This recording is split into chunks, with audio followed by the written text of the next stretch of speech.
How's it going, guys and gals? My name is DividableHalo HD. Today I am joined by the Act Man for another YouTuber interview. How are you doing today? I'm doing pretty good. This is the Act Man here. Alright, so for today's interview, we're going to be interviewing the Act Man about his YouTube history, his relationship with Halo, and kind of just getting his thoughts and opinions about our YouTube community for Halo, and just Halo in general. So, you ready for this? So stick around and watch the whole thing. It's going to be good. Awesome. So yeah, how are you doing today before we begin? Yeah, doing pretty good. It's a nice day over here in the good old Washington area. Oh yeah. Alright, so right now we're going to begin with asking you a few questions, and my first question that I have for you today is, when did you first start playing Halo? Well, I first started playing Halo, God, it must have been like 2001 or 2002. I can't remember, but you know, I was really young, like the first grade. It was one of the first games I played, and it was really the first game where like the story was like something beyond anything I'd ever seen at that point. And yeah, I mean, if you guys don't know, I haven't said this really at all, but I live basically in the area where the Xbox was made and developed, and where Bungie used to make Halo games. So the Xbox and Halo, it was a huge deal around here. And when the Xbox first came out, you know, my parents got us one, and yeah, that was back in 2001, 2002, and we got Halo, and yeah, that's when I first started playing it. All right, so I believe the first one was CE then, right, at the time, right? Oh yeah, there's nothing else out. All right, so you've pretty much been with Halo since the beginning, if I'm correct, right? Pretty much. But then again, right, I was really young, so you know, it was just a fun game, you know. As time went on, I really got more of an understanding of Halo games and everything. So when I was that young, it was just like, whoa, this is a fun shooter game. There's blood and stuff, and oh shit, the flood, you know. Yeah. So when did you start to get like more in depth with Halo, like get more involved with like just the whole franchise as a whole? Well, yeah, I'd basically just been like a big fan of the series, you know, ever since the first one, playing it with my brother, playing it with friends, you know, going over to people's houses, playing it, you know, talking about it in school. I was basically like a fan. I never really got much into the forums up until Halo 5, really, like, or up until MCC. So I didn't really start getting into the whole thing like until MCC came out. And when MCC came out, it was like one of the most heartbreaking things I've ever experienced. And you know, I thought to myself, I have to do something, right? I can't just watch something like this just, you know, deteriorate so much. So basically that's when I decided to start my channel. And after that, I would, you know, just did some research, worked on some videos, you know, kind of stuff like that. And yeah, you know, once I started working on videos and actually doing more research into what makes the Halo games tick, that's when, you know, I really started getting into it. Before all of that, you know, I've always been like someone that's really been into stories. So I always played the Halo games, the campaigns, a lot just to experience the story. And, you know, I could point out all these little things like, oh yeah, this line of dialogue is really well because it does this, and all these other things, is, you know, the music sets this tone. So I was always into the stories that way. But as far as like what makes Halo games tick, I didn't really get into it until I actually made my channel and started making videos and doing research. Alright, so I think you kind of answered one of my questions here, and that was when you first started doing Halo. That was around MCC, right? Or when I first started doing Halo YouTube? Yeah. Well, I basically, like, I originally was thinking I would come out with this Halo MCC video, basically a big review of it, do all these, you know, different things, talk about basically everything the game had to offer. The project ended up being like way too ambitious for where I was at with, you know, video editing and all that. So I ended up, it was basically just a project I never finished.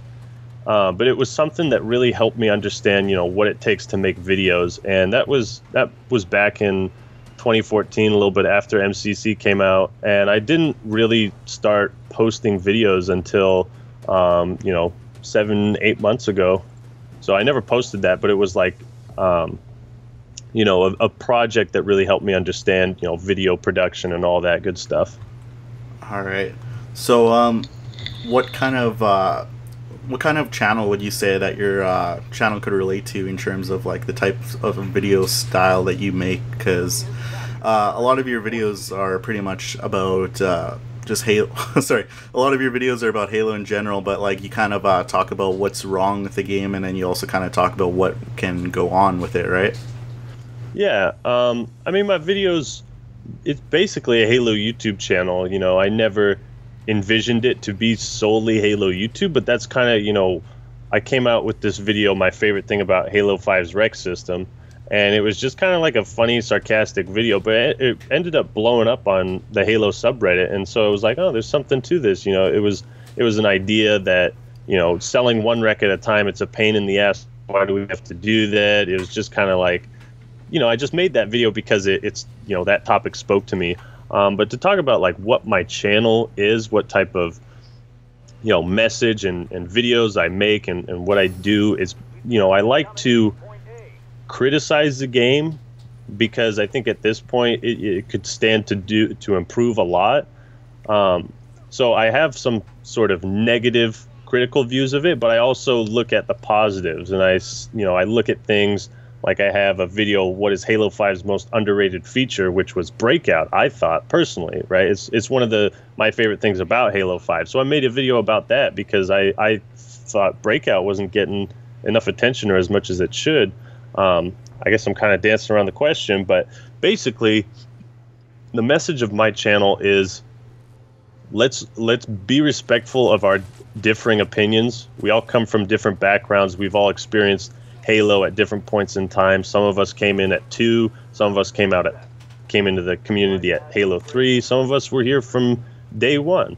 And so my message is, let's respect our differences. Let's do what we can to make Halo the best game it possibly can be, and let's do everything that we can in order to make Halo great again and make it a franchise that was as powerful and impactful as it was in Halo 3 when that game came out.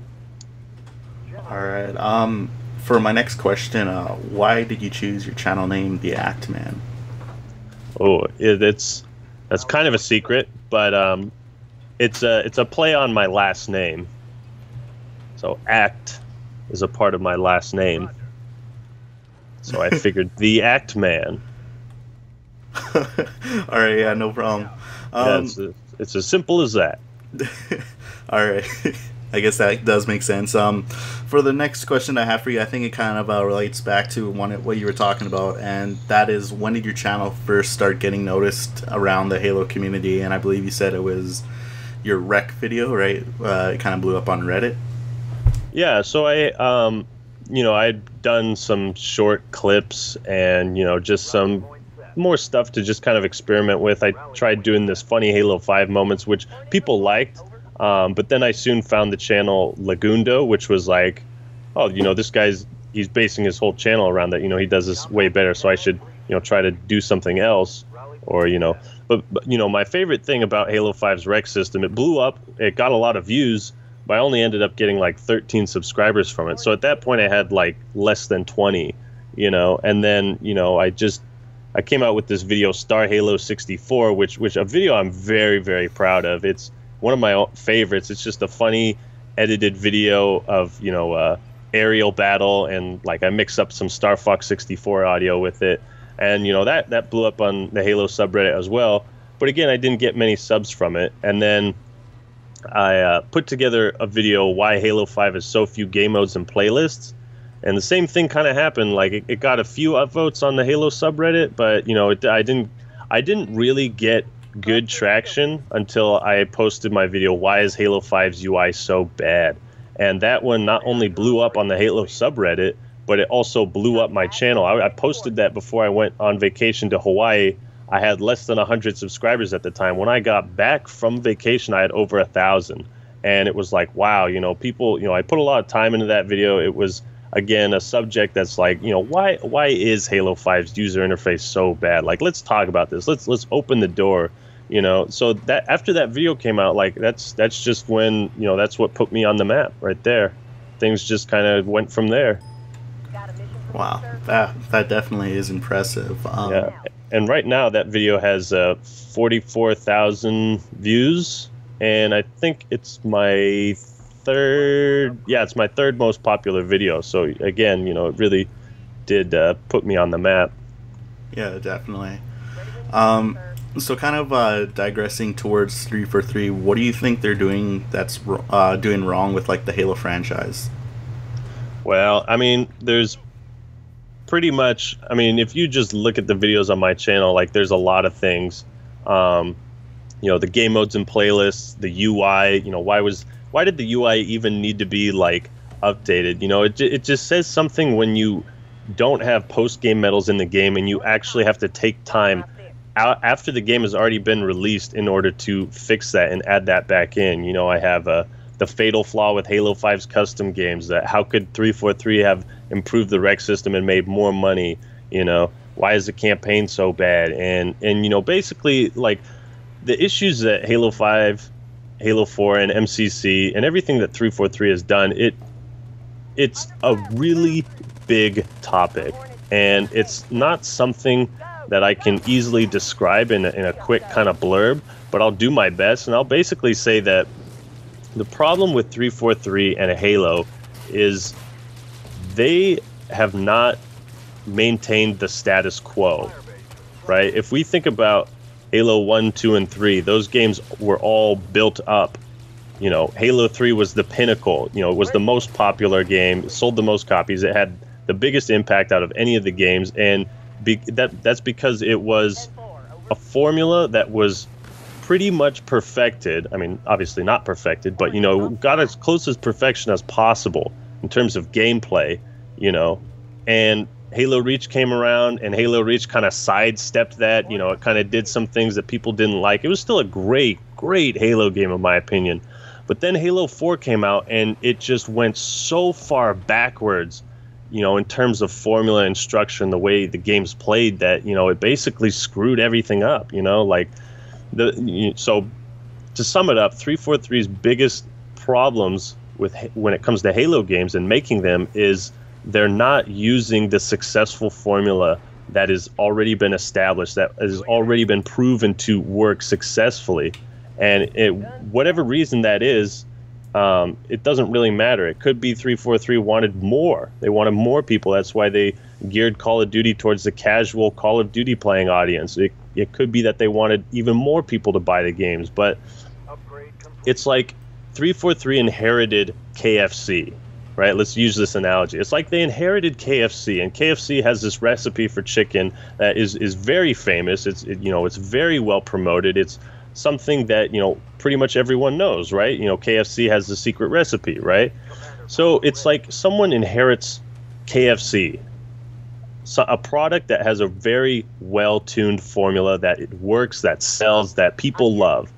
And it's like 343 got KFC, and then they were like, well, what's Taco Bell doing? I wonder what Taco Bell's doing. And then they saw Taco Bell was doing tacos, and they were like, well, why don't we do Kentucky Fried Tacos? It's like they tried so hard to change the formula and change nearly everything that made the games popular in the first place that that's what's created this whole community division, and kind of the situation that we're in right now is that that's the basic reason why we are where we are now, and what 343's problems with the Halo franchise is.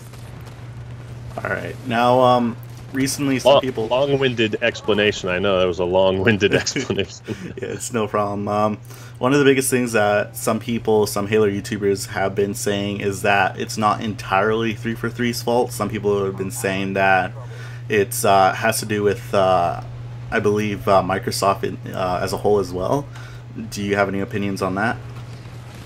Yeah, again, it goes back to, you think about Bungie and Microsoft's relationship. Bungie was a company that was contracted to make the Halo games. So Bungie had basically all the creative freedom they wanted, not total creative freedom. If you actually look at Halo Combat Evolved, it was originally supposed to just be called Halo, right?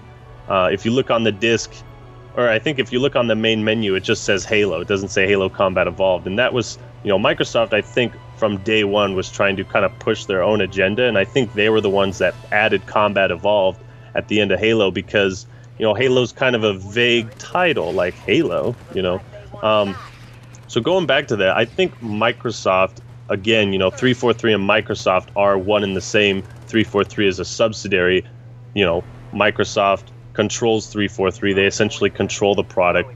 So whatever goes wrong in the Halo games now, ever since 343 took over, it's a combined effort, right? It's a combined failure of, let's say the theater breaks in Halo 5, and then it gets even worse in one of the later updates. That's a combined failure of both Microsoft and 343, and we don't know all the behind-the-scenes nitty-gritty stuff. We'll probably never know that.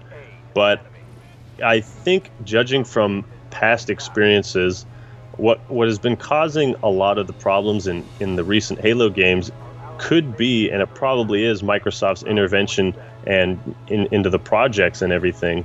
And basically, there's not... It doesn't feel like there's a unified vision for what Halo should be. And with Bungie, because they were separate from Microsoft, they were a contracted company, their vision was unique, and we could all pretty much see what the vision is. You look at Halo 4, it's like, well, it's, most people would just look at it as like, yeah, that's the Halo that tried to rip off Call of Duty. You look at Halo 5 and it's like, what's the unified vision there?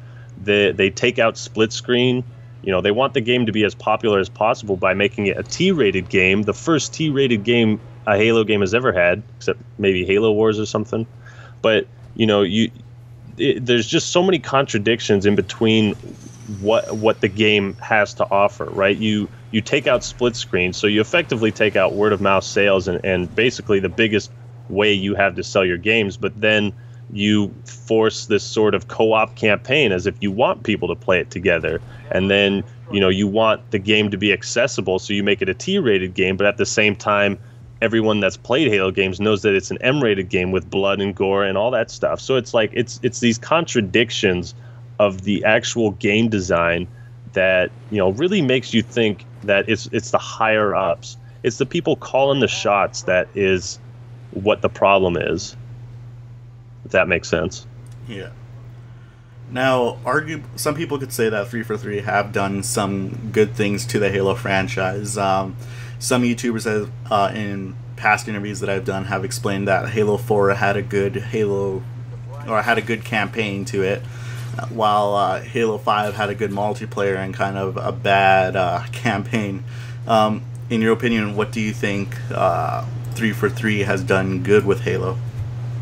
Okay, yeah, I'll talk about that. One thing I want to say first is, with Halo 4, basically when it came out, a lot of people didn't like the campaign. There was a lot of negative feedback on that, as well as a lot of the other components of the game. And I was the same too. I really didn't like Halo 4 much at all when it came out. I loved Dominion, but there wasn't much. Like, I didn't like the campaign. I've since gone back, replayed it, and gained a new appreciation for it.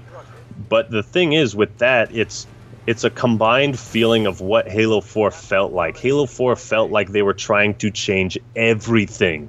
Literally everything. The soundtrack, the story, the type of storytelling, all that. So I like Halo 4's story and campaign. It's not perfect, but the reason why so many people didn't like it when it first came out is because the general feeling of Halo at that time was, this is not Halo. They're trying to change Halo. So that's why... in relation to the Halo 4 campaign, things that they've done well, I will say that, of course, the Forge in Halo 5 is incredible. I mean, it's the best that we've ever had. It's literally mind-blowing what is possible with the Forge in Halo 5. Like, it's unlike anything I think any console game has to offer. There's the Doom multiplayer creation map. I can't remember what it's called. I haven't looked at that much, but, Halo 5's Forge it's incredible. There's a few spots they could have improved on, like adding structures, being able to save groups so that you can use them later, and a better file share. But Halo 5's Forge is one of the best things 343 has ever given us. And Halo 4's story, while it wasn't perfect, I feel like that was the next step in the Halo story, right? Halo 2 and Halo 3 kind of set up more of the relationship of Chief and Cortana. You know, at the end of Halo 3, you know, Cortana's like, I'll miss you. And Chief's like, wake me when you need me. You know, it's like, it started that sort of, you know, they're not just working together. This is an AI and a super soldier that really do care about each other. So Halo 4 was like that. I think that's the next step in the story. Of course, you know, things with the Didact and Prometheans could have been done a little bit better. But as far as the Cortana Chief story, like that was the next step. You know, so that was the direction they went with the story as far as what it was in the next chain of events. I think they pretty much nailed it. Yeah. All right. Trying to think of other things. Yeah. We don't really need to ask you about what we think was wrong with the Halo 5 campaign, as you kind of made, I believe, a 3-part series to it. Yeah, I mean, enjoyable. And that's still an ongoing series. I don't know when I'll end it, because there's really so much to talk about. Even like going back and rewatching those videos, there's things I should have addressed, you know? But again, the videos would just be too damn long, and you know, you know how it is as a video creator. You can't sit around waiting and constantly editing something hoping it'll be perfect, because things will keep popping up. Eventually you just have to say, this is good enough, I'm going to put it out.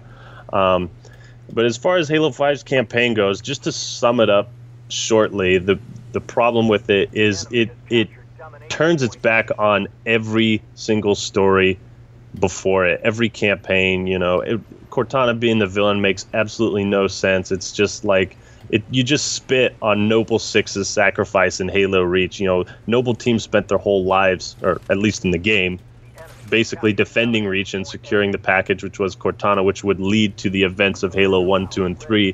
4, she dies, and then 5, she comes back, and now she's a villain. It's just a big fuck you to everyone, you know, and you know, again, just a quick summary. Brian Reed as the narrative lead. He's a comic book writer, and you can kind of see those kind of comic book characteristics that the story has in Halo 5. That big opening scene when they're running down the mountain, it's like that's like an action scene. It doesn't do anything for the plot of the story. It's just there to kind of distract you. It's just there to kind of be like mindless entertainment. So Brian Reed is definitely, you know, as the narrative lead, the story is his responsibility. And, you know, 343 and Microsoft might have intervened in that, sure, that might have screwed things up. But at the end of the day, Brian Reed is the narrative lead, and that's where so much has gone wrong with the campaign and story. So we're going to try to move it on towards the Halo 5 multiplayer.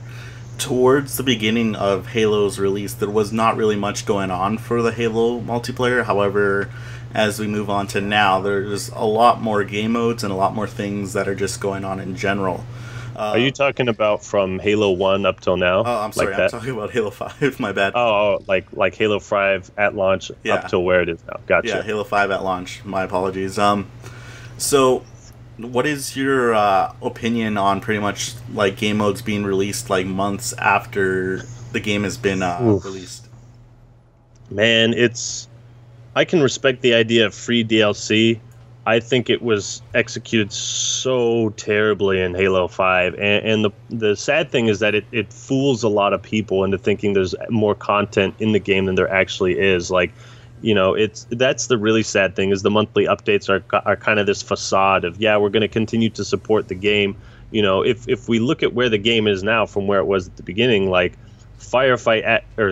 Theater was broken upon the game's release, and now it's even worse after the Warzone Firefight update. You know, it's like I enjoy the fact that these things are now in the game, and I think adding things like that is good, not the way they did it. You know, let's say if Big Team Battle was in the game on day one, then, you know, you could have used that monthly update to add race, and you add all these cool different variants of Warthogs and stuff, you know, and, you know, have a race playlist of community-made maps by the Forge team, and then, you know, like a weekend or a weekly playlist to promote race. Like, race is not the most essential aspect of Halo multiplayer, but as far as like an update goes, it would be a great thing like that, you know. Warzone Firefight was something I was really hyped for upon its release, and I made 2 videos on it. And in my second video, I was basically, you know, somewhat blinded by hype. I'll admit that. You know, I just really wanted to be happy about where Halo 5 was. And truth be told, I had a lot of fun with Warzone Firefight, but after a while, you realize that it's really a broken game mode. It hasn't been fixed. They had a beta, they had a hotfix. It's still in terrible shape. You know, like people have constantly complained about the respawn timer and all these things, and it's, you know, it goes back to Halo 5 having monetized gameplay and not monetized gameplay. And when you monetize gameplay, you basically jeopardize the design of it, you know.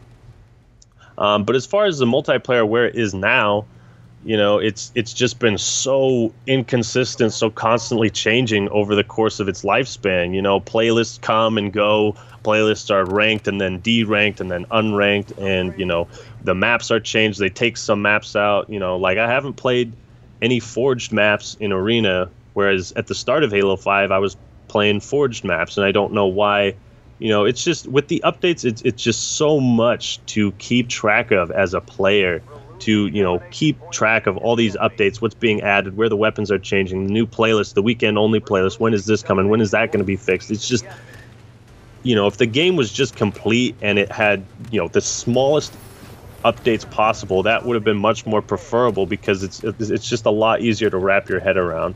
Now, as far as gameplay goes, the gameplay is super solid. I love the game. I wish it didn't have all the new movement mechanics. I wish it would go back to kind of the classic style. But on it, you know, on its own, Halo 5's got some solid gameplay, and I really do enjoy playing it.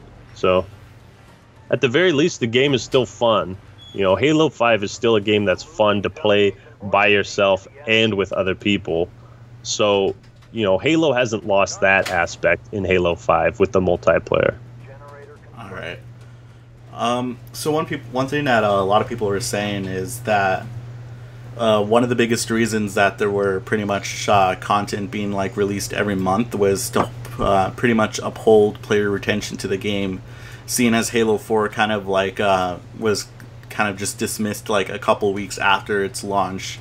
Yeah. A lot of people believe that 3 for 3 were like upholding a lot of these game modes or content from the game, so that way they could have more people coming back to the game and playing it for a longer longer duration than the previous Halo. You know what, dude? Like, that is absolutely right.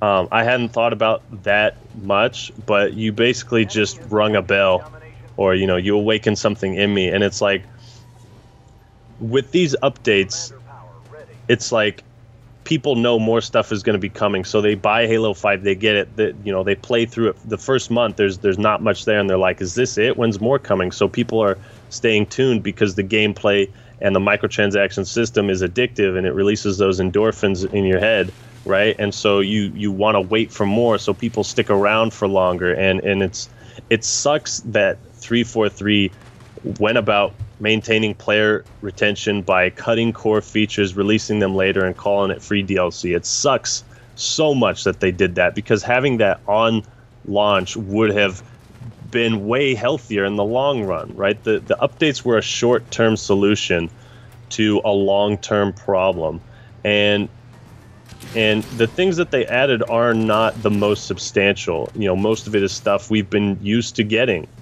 on day one of new Halo games. On Halo CE, big team battle maps were made by the developers. You know, it's like they had developer-made big team battle maps. And it's crazy that you say that about monthly updates and maintaining player retention, because the whole Bravo talking about highest number of monthly active users since Halo 3, right? There was that whole big thing that he said. But if you go to Xbox One most played games, Halo MCC is now more popular than Halo 5. And I am not kidding you. It is 2 spots higher than Halo 5. So we see the drop-off that's happened. You know, there's no more monthly updates. I think Green Skull even said he wouldn't be making many more Halo videos because, you know, there's not much more to cover because of the updates. People have pretty much just lost interest in it because there's no more stuff being added. So, but, you know, people like me that were holding out for Oddball, for Juggernaut, for all these things. It's like, well, it's not going to be in Halo 5. I guess I'll move on. There's a lot of feelings like that. So, at this point, we see the long-term effects and the long-term damage it has. People are going back to MCC because Halo 5 is like a done deal. All the updates are done out the window, and I think most people are, somewhat tired of it at that point. Yeah. So, moving on for the future of Halo, I know you explained in a couple of your videos what Halo can do for the future to make it kind of be saved or better. What is your opinion that you can briefly sum up in this interview that 343 should do to make Halo better in the future?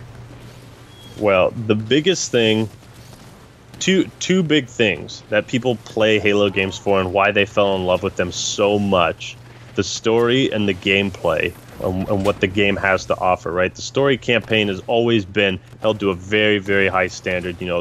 That's what started all these channels like Halo Canon, Hidden Experience, what started all the background lore, and that's such a big part of it. So the campaign and story needs heavy, heavy attention for where it is right now. Like, it needs to be top of the line. It needs to be great. It needs to have a great story, for Halo 6 or Halo Wars 2 or any games. Like, that's the standard Halo has. That's the standard Halo set for campaign. When it comes to multiplayer, again, we go back to the formula that was only getting better as time went on. Halo 2 added more game modes. Halo 3 added more game modes. Halo Reach added some. So the biggest thing 343 needs to do with the multiplayer, with the game itself, is release the game with proper functioning content and maintain the status quo, right? Big team battle, Juggernaut, Infection, Race, Oddball, King of the Hill. These are all staple game modes that need to be there on day one for Halo games to have a big impact, for people to stay around, and for people to be really happy with it. That's one of my biggest upsets with Halo 5. It's just the lack of content and how slow it trickled down. Like, we were being spoon-fed content at a snail's pace. So those two things, I think, are the biggest points 343 needs to nail in the future if they're going to be successfully releasing Halo games, and if they want Halo to be the juggernaut it once was. All right. So that was brief, right? That was a little brief. Yeah, Briefer than the other. Oh yeah, definitely suited for this interview. So moving on to our next question.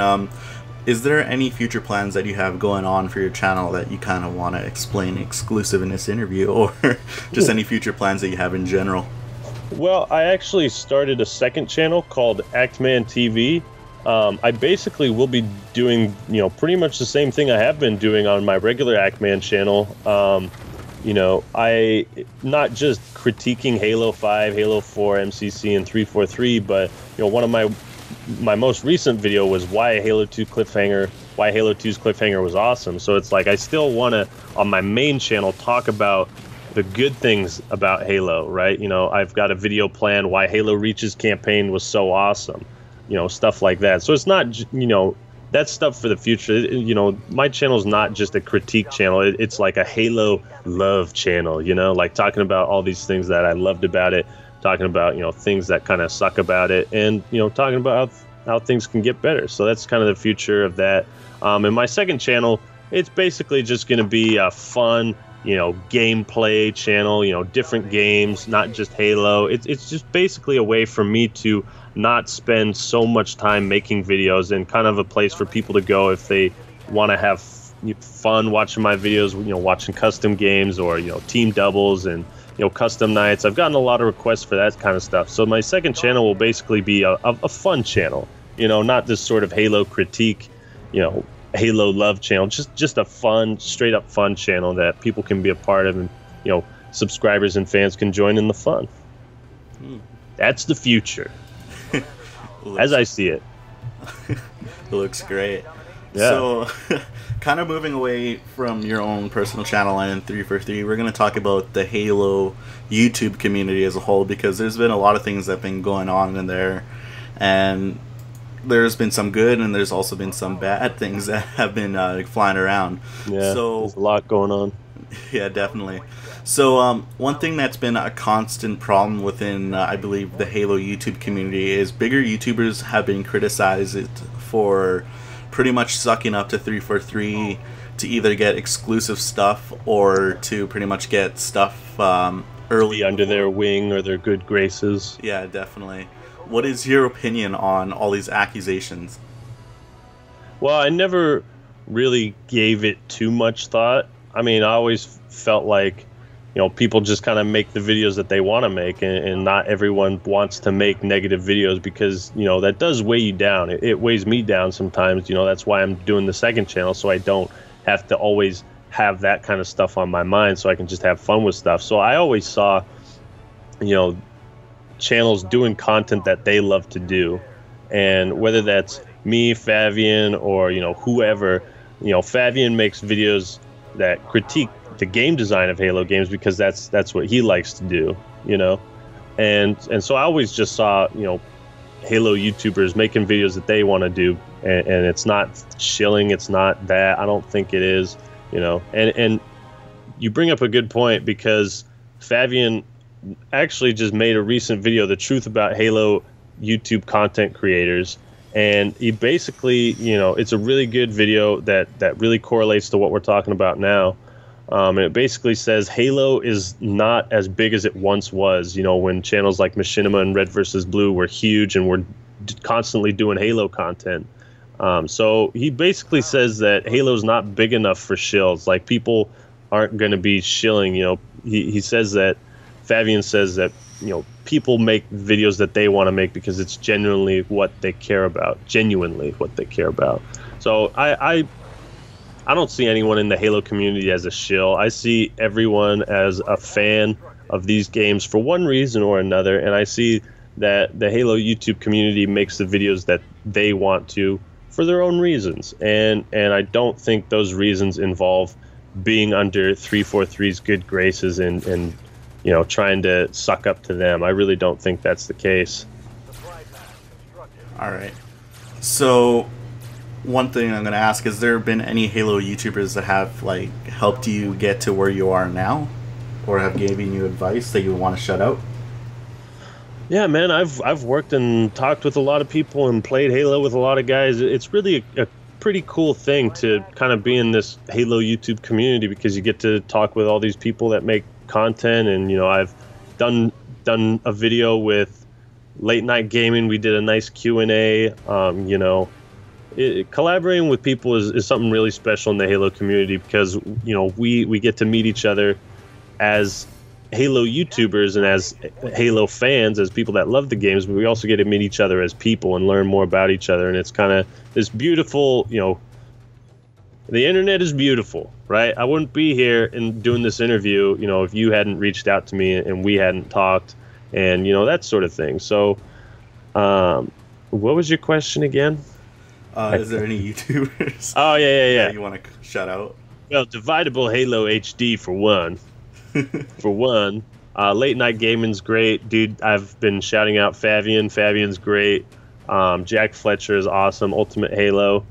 Reflex Halo, Ubernick, Proximity, the whole Chaotix Gaming, all these people are just, great content creators, and I worked and talked with them, and, it's really made things pretty cool being a Halo YouTuber and talking with all these cool people. That's just off the top of my head. If I'm excluding anybody, don't come get me. You know I love you. All right, so kind of moving towards one of the last, or I guess the last question of my interview. For anyone that wants to make Halo YouTube videos or just Halo videos in general, do you have any advice for them? Advice for aspiring Halo YouTubers. The biggest thing I'd say is do your research. And I don't mean research about Halo. Well, actually, yeah, you should do research on that, but more research on what it takes to actually succeed on YouTube as a Halo YouTuber, right? Because the last thing you want to do is spend all this time making videos and doing all this and then having very few people watch them and not really see much benefit out of it. So my advice is do your research on how to make thumbnails, do your research on how to put together videos, find out what it is that you can offer people that is worthy of a subscription. Find out what it is that makes you special and in the Halo YouTube community, if that's what you want to do. Do your research about how the platform itself works and how to make videos, and really decide if it's something you want to pursue. I pay for an editing software that's like $40 a month, but I originally got it at like $21 a month. But it's like, that's a sacrifice I'm willing to make for a good editing software that I can basically do whatever. So again, those are the things you gotta think about as a aspiring Halo YouTuber. All right, so those are pretty much all the questions that I have for you today. Is there anything that you'd like to talk about or just state out to the public? Well, I'd like to say those are some damn good questions. You had me going off on some tangents there. I think I said some good things, and I think this was a pretty great interview. And I really appreciate you reaching out to me and having me on. Again, it's that whole community thing. It's like, and also for aspiring Halo YouTubers, it goes back to that, what do you offer? What do you bring to the table? Me and DividableHalo, we're at our own separate table right now, but in the grand scheme of things, you've got all of us at a big table. Every Halo YouTuber at a big table. So think about what you want to bring to this big table, that sort of thing. That would be my final thoughts. All right. Yeah, thank you once again for being part of this interview. It's a pleasure to hear your story and things about 343 Industries and just Halo in general. I hope I gave you some good answers, and I hope you enjoyed my little rants there. Oh, yeah. Definitely a pleasure to talk to you and everything like that, and I'm sure a lot of people will enjoy this interview as well. Yeah, man, I'll give it a shout out on my channel when I get the chance. So I hope you guys watch till the end, because it was worth it. All right. So thank you once again, the Actman, for joining me on this interview.